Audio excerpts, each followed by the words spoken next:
Hey guys, it's me, Amir Hussein, and thank you for support on my last video. If you seeing this on Instagram, please go to my Instagram view so you can find a direct link to my YouTube channel, and please subscribe and click on the notification bell so every time I upload new stuff, you guys can be notified. And with that said, I know it's no longer Halloween, but who needs Halloween to be scared if you just like scary stuff? So with the new Amnesia game that came out, I thought it would be a good time to cover some previous title of frictional games. And with that said, let me just ask you a simple and cliche question: what it means to be human. Some of you might answer, Soma is the name of a game that masterfully challenges you in some serious philosophical basis, and even if it doesn't have the best graphics out there, but it perfectly sets a dark atmosphere throughout the entire game. The story begins in 2015 when Simon Jarrett, game's main character, had a car accident with his girlfriend Ashley, and you'll understand that he's suffering from brain injury after the accident. So he wakes up, and now you'll get to play the game. You picks up his phone, and he'll talk to his doctor, David Munchie, that tells you to drink the liquid he gave you for brain scan. And as you explore the room for the liquid, you'll notice that he lives in Toronto, Canada. And when you find the drink, he'll go for the brain scan to his doctor, David Munchie. On his way to Dr. Munchie, one of his friends calls. And you never know what actually happened with Ashley other than she was your girlfriend. But you learn that Simon is about to die from the brain injury. As you reach the doctor's office, you find it so empty and it's like no one's here. So you go to find the door's password.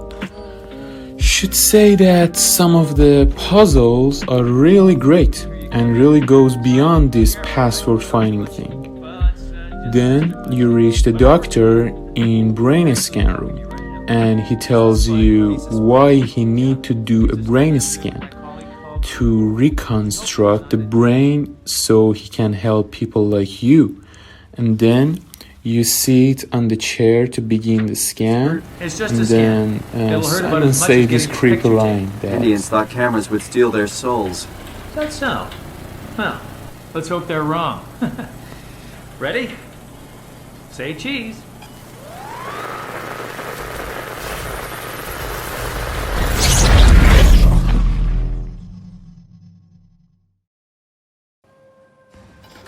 when you wake up as Simon, you'll notice that it's not the brain scan room anymore.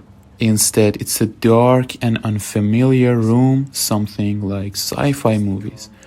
Then you get to explore the room, and like other frictional games like Amnesia, you see that you can interact with many objects, and you'll manage to break the glass, and on your way out, you'll find a device that Simon refers to as the door opener, the Omnitool. And with the Omnitool, you'll get to open the doors that you couldn't before. Then you immediately notice that you're somewhere below the sea, that its name is Pathos 2. And further you explore, you find someone to talk to over the radio. Then she tells you to go to a dome ceiling room, and as you're heading there, you'll find talking robots, and they think they're human. Something like they can't see the truth about themselves. As you reach the dome ceiling room, you discover that the name of the woman you were talking to is Catherine. And as you talk to her more, she tells you that you should come to site Lambda, one of the sites of Pathos 2. And as you're talking to her, Something causes the room to collapse, and in seconds the room is filled with water. And then Simon noticed something way creepy. How is this possible?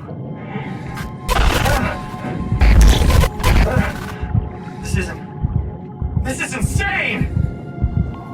Yes, he's a walking, talking robot too. After this creepy discovery, you head to Site Lambda, where Catherine is. As you explore the bottom of the ocean, you reach the shuttle station, and in there, you see a woman named Amy that is kept alive by robots against her will. And of course, you'll do what is necessary.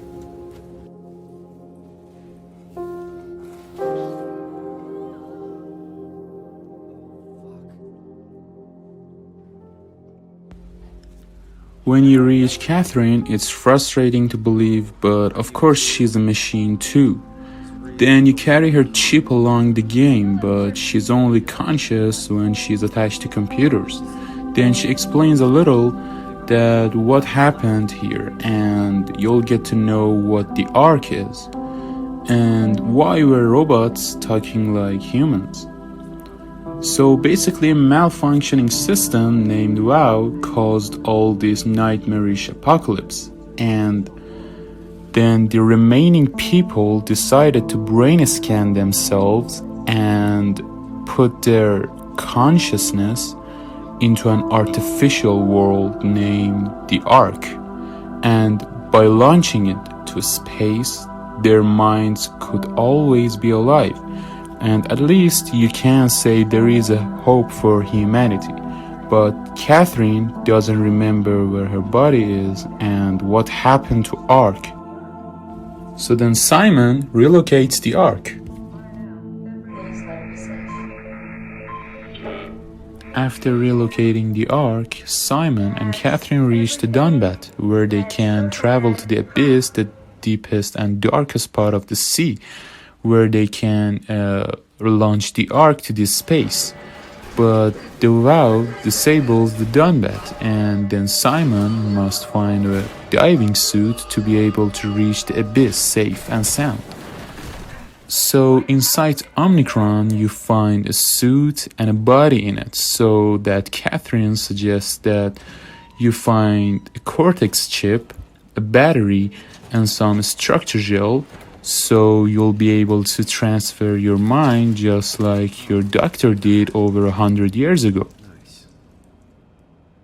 So by transferring your mind in the dead body in the diving suit, you can travel to the abyss. Then you can dive into the abyss without actually putting on the suit. This is crazy. So as you find the mentioned stuff needed for transferring your mind, you just sit there like you did before in your doctor's office, and in a snap, your mind is transferred, and boom, you're now in the body inside the diving suit. But you hear something, and Simon noticed that it was his voice in the other room. Yes, the other Simon is still there. The Simon you did everything as him until this part of the game is still in the other room. After raging upon Catherine, she explains that it's not only a cut-paste mechanism that happens in this mind transferring situation, but the mind doesn't cut paste into the next host, but it only copies. So now you know what happened 100 years ago. The real Simon is dead long before all these things happened. Then you get to decide to finish off the remaining Simon, or just let him be in this fucked up world. That's so cruel. Well, what do you want me to do with him? Make friends? Let him know that we have to leave him behind when we go into the abyss? What if he didn't need to wake up? Then you descend into the abyss.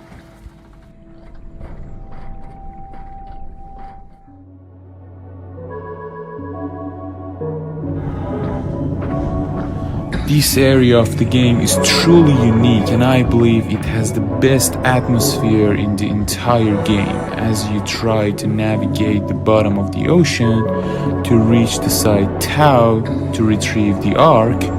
You pass these blue lights, which beyond them is nothing but eternal black. You really feel the storm and the harsh stream of water. The weird looking creatures such as angelfish and spiders are all here too.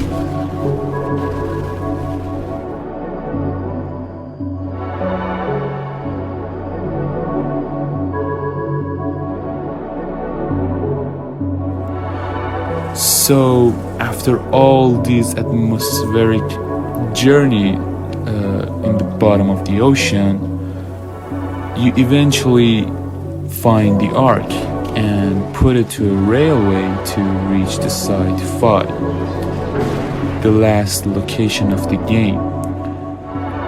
It's better to say the last physical place in the game. When you arrive in Tau, after exploring some rooms, you'll reach the last human alive, named Sarah. And I really suggest to experience and understand this part just for yourself. The final moments as you retrieve the Ark and reach the shuttle station is truly sad when you find Catherine's dead body. And the worst is you find out that her crewmates accidentally killed her. So it is pretty shocking to find out what actually happened to Catherine. After all this harsh and sad experience, it is time to place the Ark in the shuttle, and you're finally ready to launch it, as well as to upload your mind and consciousness to the Ark to find this artificial happiness. So I can say that this is the last physical place in the game. You enter the launching station and you get the sense that finally this journey may be over. Then Catherine begins the mind transferring to the Ark as it's getting to be launched. Then, as the last seconds, it is all done, both your mind transferring and the launching of the Ark. But I guess you two, just like Simon, didn't pay much attention to the copy-paste problem of mind transferring thing. I'm here. What the hell happened? What went wrong? Nothing. They're out there, among the stars. We're here. No. We were getting on the Ark. I saw it. It finished loading just before it launched. Yeah, I saw. Then why are we still here? Simon, I can't keep telling you how it works. You won't listen. You know why we're here. You were copied onto the Ark. You just didn't carry over. You lost the coin toss. We both did. Just like Simon at Omicron, just like the man who died in Toronto 100 years ago. No. This is bullshit. We came all this way. We launched the Ark. I know it sucks, but our copies are up there. Catherine and Simon are both safe on the Ark. Be happy for them. Are you crazy? We're gonna die down here with those fuckers living at large on a spaceship. They're not us. They're not us.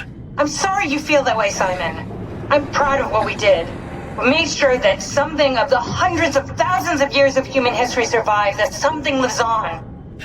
No. Fuck this. Fuck this. Fuck you. Fuck you, Catherine. You lied. And I believed in you. I trusted you. You said we're getting on the fucking Ark. We are on the Ark, you idiot. I didn't lie. I can't be responsible for your goddamn ignorance. Fuck! Catherine? Please don't leave me alone. Catherine? Catherine?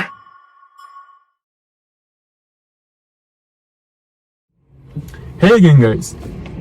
After the end section of the game, there's one more thing to explore, and it's the arc itself. So, as you wake up as Simon, you get to explore the arc, and at the end of this ending level, you get to meet someone that you've been waiting to meet all along the game, and it's Catherine herself. So Catherine! I just want to leave you with this small level of the game, and I don't want to explain or say anything particular about it. So yeah. And I hope the story and my explanation was good enough to attract you to this game, because I really want you guys to explore and experience this game for yourself too. So I really ditched some unnecessary aspects of the game, like the WoW itself and killing it at the end section of the game.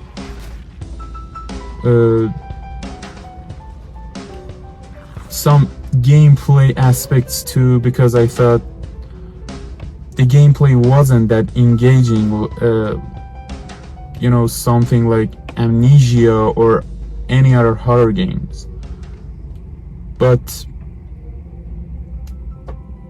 the puzzles were really great, and they were really attached to this storyline. Something like exporting one of the crew members of the Omicron site to get the password out of him, and you have to simulate his lover to convince him that this is real, and then he will give you the password. I thought it was really interesting and really well thought out.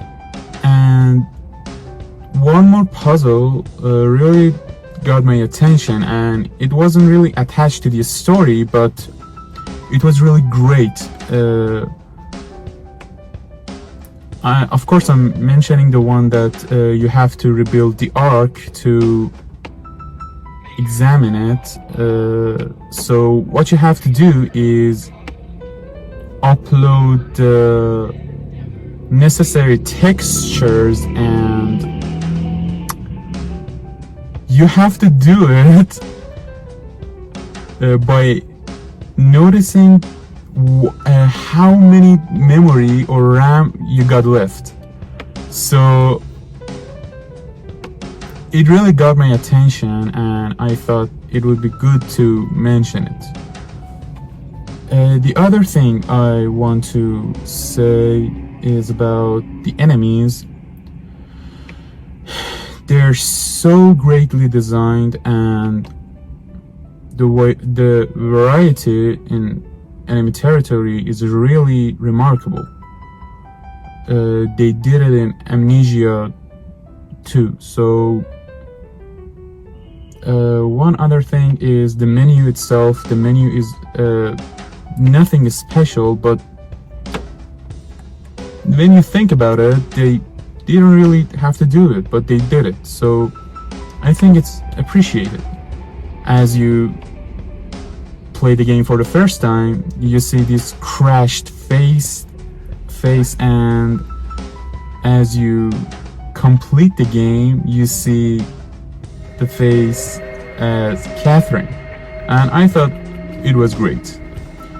The other thing I want to mention, and it's just a friendly suggestion, don't play the game as safe mode, please. Just play the game as normal, because it gets pretty boring, and even if you want to experience and explore the story itself, on that matter, please again play the game on normal. Safe mode is pretty boring, and I guess it just doesn't worth it to play as safe mode. So this was the things I wanted to mention at the end of the video. I hope you really liked it. I'm trying to get my voice better in the videos. I know it's boring. I'm really aware of that, but please share my videos. Please tell anyone who is interested in video games. Please share it with your friends, and thanks again for your support. I do really appreciate it. So I guess there's nothing left to say. Thanks again, and have a great day.